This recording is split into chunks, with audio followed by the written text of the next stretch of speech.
With us now, the leader of the Green Party, Natalie Bennett, and the Conservative MP, Nadhim Zahawi, who is a member of the House of Commons Foreign Affairs Select Committee.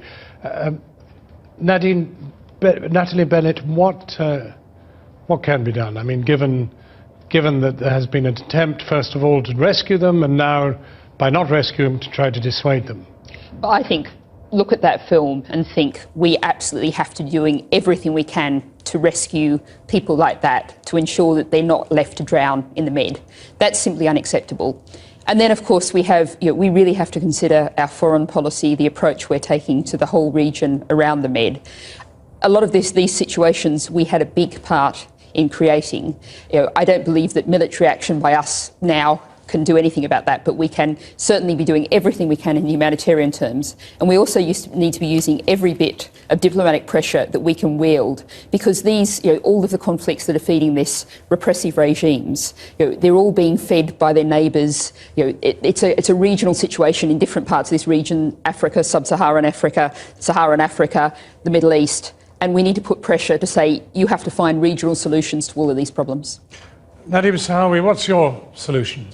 Well, I mean, you'd have to be inhuman not to be moved by that film, John. I hope Natalie wasn't suggesting that we had a part in the Syria conflict and we are to blame for that. But my issue on this, and I've looked at this quite carefully, is you've got these criminal gangs with rickety boats who sell these people the idea that if you get on their boats, even if it sinks, it doesn't matter because you'll get rescued. And they're preying on those people's weakness and of course desperation, and that's wrong. And I think DFID is right, and the Secretary of State Justine Green is doing a lot of work in this area, in spending both resources, financial and of course human, to dissuade those people from being sucked into this sort of evil trade. But forgive me, I mean, the distances some of these people have travelled is enormous. Many from Syria, as you saw, many from Gaza, many from Libya, and that's long before they reach the boats.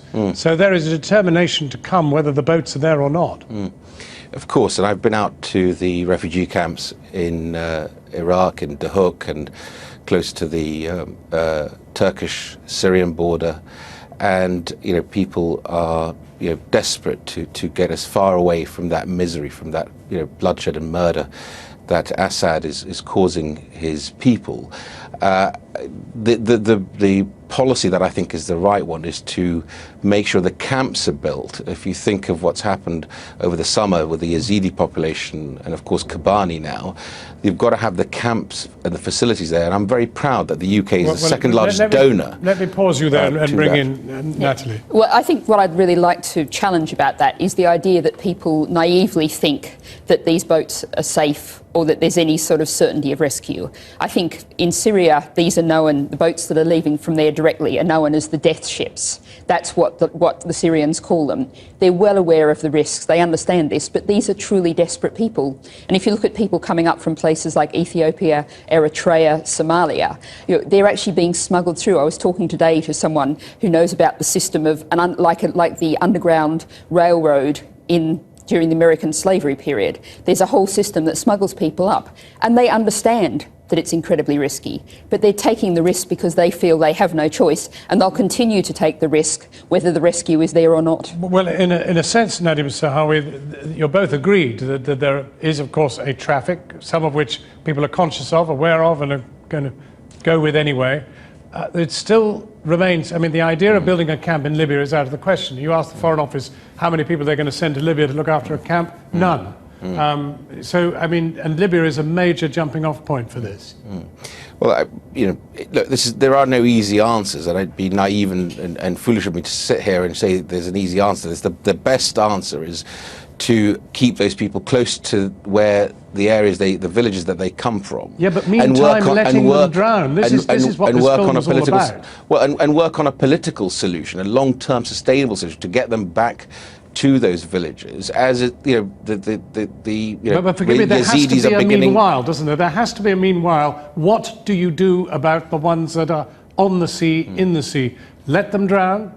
Of course, look, the difficulty with this is, this is human tragedy at its sort of, most sort of exposed kind of evil that these people are trading in.